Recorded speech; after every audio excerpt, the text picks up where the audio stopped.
nouveau chapitre au niveau de la géométrie. Donc on va voir comment on peut faire pour passer du parallélogramme à certains parallélogrammes particuliers. Alors, si vous vous souvenez sur le début du chapitre sur les parallélogrammes, on a vu que nous on connaissait les rectangles, les carrés et les losanges, et on avait remarqué que ces trois quadrilatères faisaient partie d'une même famille qu'on appelait donc les parallélogrammes.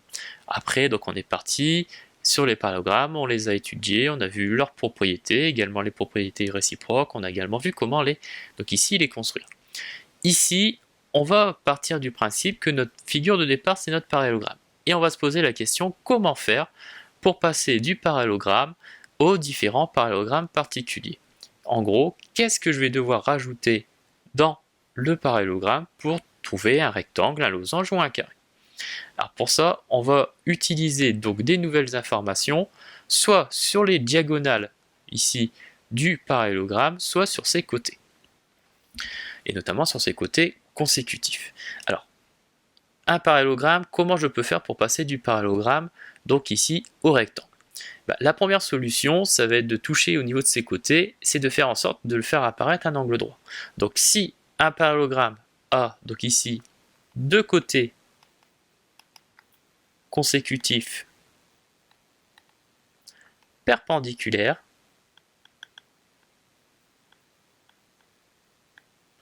alors il va se transformer en rectangle. Qu'est-ce que ça veut dire deux côtés consécutifs? En gros, ça veut dire deux côtés qui ont un angle droit, qui vont former un angle droit. Donc il va seulement ici me suffire de deux côtés consécutifs perpendiculaires pour transformer mon parallélogramme, donc ici, en rectangle. Il y a une deuxième technique, cette fois-ci, ça va être de regarder au niveau de ses diagonales. Je sais que un parallélogramme a ses diagonales qui se coupent en milieu.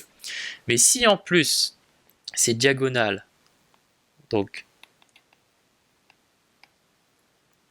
sont de même longueur,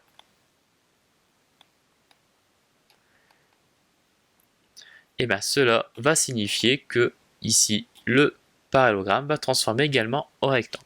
Donc voilà ici les deux techniques pour transformer donc un parallélogramme en rectangle. De la même façon, regardons comment faire pour passer du parallélogramme au losange. Alors toujours donc avec les diagonales, cette fois-ci il ne va pas falloir que ces diagonales soient donc ici de même longueur, mais il va falloir avoir ces diagonales perpendiculaires. C'est-à-dire que si elles forment un angle droit, je ne vais plus avoir un parallélogramme, mais je vais avoir donc ici un losange. Et de la même façon, il y a un deuxième cas, ça va être donc ici avec ses côtés consécutifs. Donc si le parallélogramme a deux côtés consécutifs, cette fois-ci de même longueur,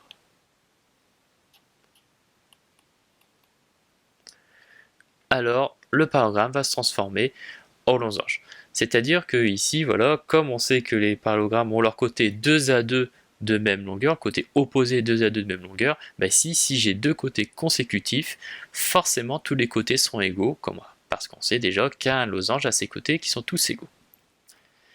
Et il nous reste maintenant à savoir comment faire pour passer donc du parallélogramme au carré. Alors si vous reprend ici le schéma représentatif de tout ce chapitre, vous remarquez que je ne passe pas directement donc du parallélogramme au carré. Je dois forcément passer soit par le rectangle, soit par le losange. Alors maintenant, on va se poser la question, qu'est-ce que je vais devoir rajouter au rectangle pour avoir un carré? Qu'est-ce que je vais devoir rajouter au losange pour avoir un carré? Et bien tout ça, ça va être très simple à comprendre. Je vais reprendre les deux cas, par exemple ici, qui me permettent de passer du parallélogramme au rectangle, et je vais venir les déplacer entre le losange et le carré. Je vais vraiment travailler ici en diagonale, et de la même façon, les propriétés que j'ai trouvées ici, je vais venir les déplacer à ce niveau-là. Ce qui veut dire que j'ai mon rectangle. Je sais que ses côtés consécutifs sont perpendiculaires, qu'il y a un angle droit. Et bien à ça, je vais devoir donc rajouter je prends mon crayon, deux côtés consécutifs de même longueur. Ce qu'on a bien mis donc en parallèle pour passer du parallélogramme au losange.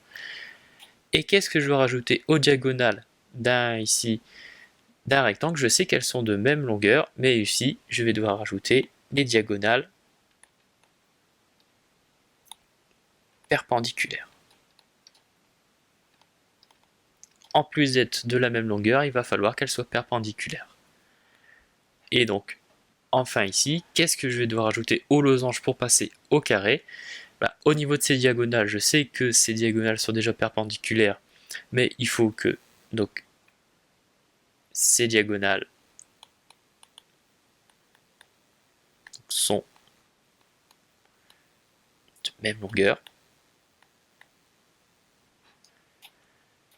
Et enfin, comment faire pour passer donc du losange au carré avec ses côtés? Donc j'ai déjà des côtés qui sont donc tous égaux, deux côtés consécutifs égaux, et bien il faut que je me rajoute deux côtés consécutifs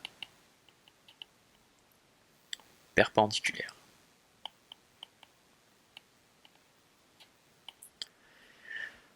Donc voilà comment faire donc ici pour passer donc du parallélogramme à ces parallélogrammes particuliers. Donc soit on rajoute des informations, donc des propriétés sur ses côtés ou ses diagonales, et enfin pour passer du parallélogramme au carré, je vais devoir passer par l'étape intermédiaire. Est-ce que j'ai un rectangle ou est-ce que j'ai un losange avec des propriétés qui donc ici fonctionnent en parallèle avec les deux cas qu'on avait donc précédemment.